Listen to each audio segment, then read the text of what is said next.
Déjame comenzar con una pregunta incómoda, pero honesta. Si Jesús dijo que el mundo creerá cuando vea a los cristianos unidos, ¿por qué el cristianismo nunca estuvo tan dividido como hoy? Jesús fue claro, el mundo creerá cuando vea a los cristianos unidos. No dijo cuando hagan campañas, no dijo cuando construyan templos más grandes, ni tampoco cuando tengan la doctrina más pura. Dijo simplemente cuando sean uno. Y si Jesús soñó con salvar al mundo, entonces, ¿cómo pensás que se siente cuando mira la iglesia cristiana de hoy? Bienvenidos a Tenoá, el podcast en el que pretendemos redescubrir el movimiento más simple y más poderoso que existió, el movimiento de Jesús. Según el Center for the Study Global Christianity, en el 2023 existían alrededor de 47.300 denominaciones cristianas. Para el 2025 la cifra podría superar las 49.000. Y para el 2050 llegarían a ser unas 64.000. Si la unidad es el camino para que el mundo crea y la división sigue multiplicándose, las matemáticas de esta situación parecen terribles. Cada año se hace más difícil que el mundo crea, porque cada año estamos más divididos. El problema no es que haya muchas denominaciones. El problema es que la mayoría de las denominaciones cristianas nos dividimos pensando que somos mejores que la otra. Y es más, consideramos generalmente a la otra como si estuviera perdida. ¿Cómo crees que late el corazón de Jesús ante este panorama? Cuando observamos a cualquier comunidad cristiana promedio, notamos lo mismo. Todos intentamos atraer gente a nuestra iglesia. Usamos estrategias, competimos, hablamos mal de las otras denominaciones, defendemos territorios. Al final la pregunta inevitable es, ¿queremos realmente que la gente conozca a Jesús? ¿O queremos llenar templos para sostener el aparato institucional que construimos alrededor de nuestras religiones? Déjame hacerlo más incisivo. Si discipulamos a alguien y si esa persona llega a Cristo y vive como Jesús enseñó, si se vuelve nuestra amiga y ama al Señor, ¿estaríamos en paz si no asiste o no se hace parte de nuestra denominación o si no asistiera a nuestro templo? Esa pregunta revela mucho más de nuestro corazón que cualquier declaración doctrinal. Porque si Jesús dijo que la evangelización del mundo depende de la unidad, ¿por qué seguimos haciendo tanto esfuerzo proselitista y tan poco esfuerzo por unirnos? Si estuviéramos unidos, el mundo creería así de simple, así de profundo y así de urgente. ¿Qué es lo que impide la unidad? El mayor impedimento es que ya no nos identificamos por Cristo, sino por nuestras iglesias, por nuestras doctrinas, por nuestros nombres, por nuestras marcas religiosas. Y desde ahí concluimos que los que no creen como nosotros están perdidos. ¿Y por qué hemos caído en esta trampa? Porque nos hemos apartado de los principios sencillos que Jesús enseñó. Principios tan claros, tan eficaces, tan llenos de vida, que en el primer siglo transformaron al mundo, sin templos, sin instituciones, sin estructuras complejas. ¿Y cuáles fueron esos principios que transformaron al mundo? El principal, y que de eso dependen todos los demás, es que Jesús vino a mostrarnos al Padre. A un Padre bueno, a un Padre que se parece a Jesús. A un Padre del que Jesús podía decir, el Padre y yo, uno somos. Y él decía, el que me ha visto a mí, ha visto al Padre.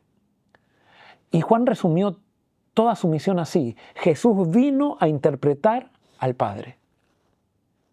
Pero aquí ocurre el gran quiebre. Los cristianos repetimos estas frases y no las procesamos. Decimos que Jesús no vino a condenar, pero afirmamos que al final Dios condenará eternamente. Decimos que Jesús no hizo daño a nadie, pero proclamamos que Dios destruirá con fuego eterno a quienes lo rechacen. En Jesús nunca vimos a un pecador siendo consumido por la ira divina. pero enseñamos que eso hará Dios al final. Jesús sanaba y decimos que Dios mata. Jesús perdonaba y decimos que Dios castiga al pecador. Jesús restauraba y decimos que Dios consume. Le atribuimos a Dios lo que Jesús jamás hizo. Predicamos un Dios que Jesús no reveló. Y sin darnos cuenta, contradecimos exactamente lo que Jesús vino a mostrar. Peor aún, a veces presentamos al Padre como alguien que nos ama gracias a Jesús, como si Jesús fuera quien lo convence de tolerarnos y de amarnos. Pero la Biblia es contundente. Es el Padre quien envía a Jesús porque nos ama. No es al revés. En resumen, los cristianos estaríamos unidos si aceptáramos una sola verdad, que Jesús es la revelación del Padre y que el Padre es bueno. Ahí comienza la unidad y ahí termina la competencia. Ahí muere el proselitismo y es allí que nace Tenuá, un movimiento de personas que se parecen a Jesús porque han visto el verdadero rostro del Padre. La mayoría de las denominaciones cristianas nacieron para responder a un llamado, para cubrir una necesidad real, para servir al mundo, fortaleciendo la vida espiritual de las personas. Casi ninguna nació para competir, ni para proclamar o reclamar superioridad, ni tampoco para erigirse como el estándar absoluto de Dios. Sin embargo, con el paso del tiempo, casi sin darnos cuenta, convertimos el llamado en privilegio. Transformamos una misión en una insignia. Y lo que fue un don para servir, lo usamos como una prueba de exclusividad. Confundimos la elección con favoritismo. Confundimos identidad con superioridad. Pero la Biblia nunca presenta el llamado de Dios como un premio, sino como una carga de amor.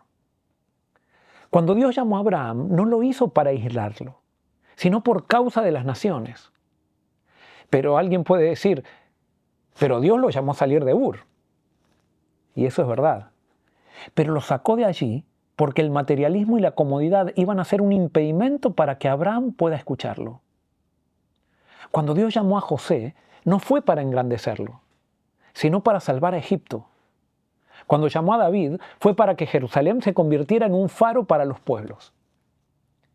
Y cuando envió a su hijo, no lo envió a fundar una élite espiritual, sino para salvar al mundo.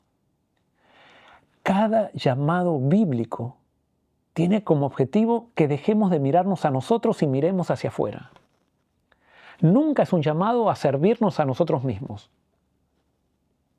El problema del cristianismo no ha sido la falta de verdad, sino la confusión de propósito. Creímos que Dios nos eligió porque éramos mejores, cuando en realidad nos eligió para servir mejor. Y cuando esa confusión se instala, algo se rompe en nuestro corazón. Ya no nos acercamos a las personas con compasión, sino con comparación. Ya no vemos al otro como alguien a quien amar, sino como alguien a quien corregir, convencer o vencer. Por eso, cada vez que nos acercamos a alguien desde la superioridad espiritual, ya no estamos representando el llamado de Dios, sino traicionándolo. Porque el verdadero llamado no nos separa del mundo, nos envía a Él. No nos eleva por encima de los demás, nos inclina para lavar los pies. Y solo cuando entendemos eso, el cristianismo vuelve a parecerse a Jesús. Pero alguien puede preguntar, Joel, ¿estás promoviendo el ecumenismo? Mi respuesta es simple y compleja a la vez. Sí y no. No estoy promoviendo cualquier tipo de ecumenismo. Estoy promoviendo exactamente lo mismo que promovió Jesús, la unidad entre aquellos que dicen seguirlo y desean que su vida se manifieste en ellos. No estoy hablando de la unidad entre todos los que dicen seguir a Jesús. Porque seamos honestos, hay muchos que lo dicen, pero no tienen el menor interés en parecerse a Él ni en morir a sí mismos.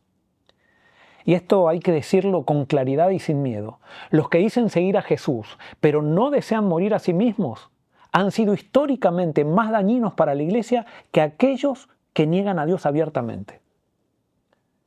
Desde hace siglos existen cristianos que cambiaron su fidelidad a Jesús por fidelidad a un sistema religioso. Y son justamente esos los que se ponen más violentos cuando hablamos de Jesús, de su vida y de la necesidad de estar unidos por la muerte a nuestro ego para que su vida se exprese a través de nosotros. Existe un tipo de ecumenismo que no tiene nada que ver con el que Jesús oró. Es ese que dice, no tienes que salir de tu denominación, pero juntemos a los dirigentes de cada una de ellas y firmemos acuerdos. Establezcamos directrices y entonces todos estaremos unidos. Eso suena bonito, suena espiritual y puede parecer muy maduro. Pero en realidad no hay nada más nocivo que esa falsa unidad. Porque esa es una unidad institucional, no una unidad en el espíritu. Es una unidad que pone a líderes humanos en el centro y de manera sutil desplaza la cabeza de la iglesia, que es Jesucristo. Yo estoy hablando de otro tipo de unidad, no institucional, no organizacional, no corporativa. Estoy hablando de unidad en el espíritu. Esa unidad no se firma, no se decreta, no se negocia. Es el resultado natural de rendirnos a Jesús y de permitir que su vida se manifieste en nosotros. Y para vivir esa unidad, tampoco es necesario salir de los sistemas religiosos donde estamos. No. Cuando esa unidad se experimenta, podemos ser reformadores desde dentro. Podemos vivir en Cristo allí mismo donde estamos. Pero hay algo que nunca debemos permitir: ser esclavos de un sistema religioso. Porque no fuimos llamados a servir estructuras ni a seres humanos que se aglutinan en sistemas religiosos, sino que hemos sido llamados a ser siervos de Cristo. No podemos colocar por encima de nuestra lealtad a Jesús ningún sistema, ninguna institución, ni ninguna marca religiosa, ningún concilio, ninguna junta, por más espiritual que se presente. Alguien entonces preguntará, ¿y qué pasa si por ser fiel a Jesús me echan del sistema religioso al que pertenezco? Si eso sucede, déjame decirte algo con paz y claridad. Te echaron del sistema, pero no te echaron de la iglesia. Porque la iglesia de Cristo no es estructura, es un cuerpo vivo. Y está formada por todos los sinceros de corazón que eligen ser leales a Cristo por encima de cualquier demanda humana o institucional. Sé que esto puede sonar muy disruptivo, pero solo le resulta disruptivo a quien todavía no ha puesto su lealtad total en Jesucristo y para aquel que sigue confundiendo a Dios con un sistema religioso. Sin embargo, conozco personalmente líderes que dirigen instituciones cristianas a quienes este mensaje les resulta profundamente lógico y necesario. ¿Por qué? Porque ellos no quieren que las instituciones sean un fin, sino un medio. Ellos desean levantar a Cristo, no proteger estructuras. Saben que toda persona verdaderamente fiel a Jesús fortalece su obra porque ha reconocido que Cristo es la cabeza de la iglesia. Y ellos mismos se ven solo como instrumentos para que el propósito de Jesús se cumpla a través de ellos. Y cuando eso ocurre, la iglesia vuelve a respirar, vuelve a ser tenuá. Y la unidad deja de ser un acuerdo institucional para convertirse en vida que hace florecer todo aquello que está por morir. Tal vez hoy Jesús no nos esté pidiendo que cambiemos de iglesia. Tal vez nos esté pidiendo algo más profundo, más incómodo, incluso más liberador. Tal vez nos esté pidiendo que cambiemos de centro, que dejemos de vivir desde el nosotros y volvamos a vivir desde Él. Que soltemos la necesidad de tener razón para abrazar la necesidad de amar. Que dejemos de preguntarnos a qué iglesia pertenecemos y volvamos a preguntar a quién nos parecemos. Porque la unidad que Jesús soñó no nace de acuerdos, nace de la cruz. No nace de estrategias, nace de corazones rendidos. No nace cuando todos pensamos igual, sino cuando todos morimos igual para que Cristo viva en todos. Tenuá no es un nuevo nombre, no es un nuevo sistema, incluso no es una nueva bandera. Tenuá es volver al movimiento, Es caminar juntos sin pedir credenciales. Es reconocer a Cristo en el otro, aunque no ore como yo ni pertenezca a lo mío. Tenuá es cuando Jesús vuelve a ser suficiente. Y cuando eso sucede, la iglesia deja de competir y comienza a respirar. Deja de dividir y comienza a sanar. Deja de defenderse y comienza a lavar los pies. Hoy Jesús sigue orando, no por edificios, no por marcas, no por sistemas. Ora por nosotros, para que seamos uno. No para que el mundo nos admire, sino para que el mundo crea. Ojalá que no seamos el obstáculo de esa oración, sino que seamos la respuesta, que volvamos a movernos, que volvamos a amar, que volvamos a vivir. Y si este mensaje resonó en tu corazón, si sentís que este llamado también es tuyo, sumate. Suscríbete a este canal, deja tu like, escribí un comentario. No para inflar números, sino para encontrarnos. No para construir una plataforma, sino para caminar juntos. Porque Tenuá no se sigue, se vive. Y cuando más somos los que vivimos así, más visible se vuelve Jesús en medio del mundo. Si este mensaje movió algo en tu interior, o si sentiste que Dios te está llamando a vivir con más intención, quiero invitarte a descubrir más en mi nuevo libro Viviendo con propósito. Es el primero de la serie Pensamientos de Cambio.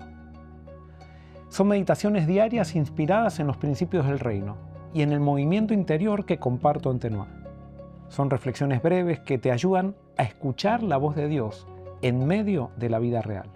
Encontrá toda la información para adquirirlo en el enlace que acompaña este episodio, porque vivir con propósito es vivir desde el corazón de Dios.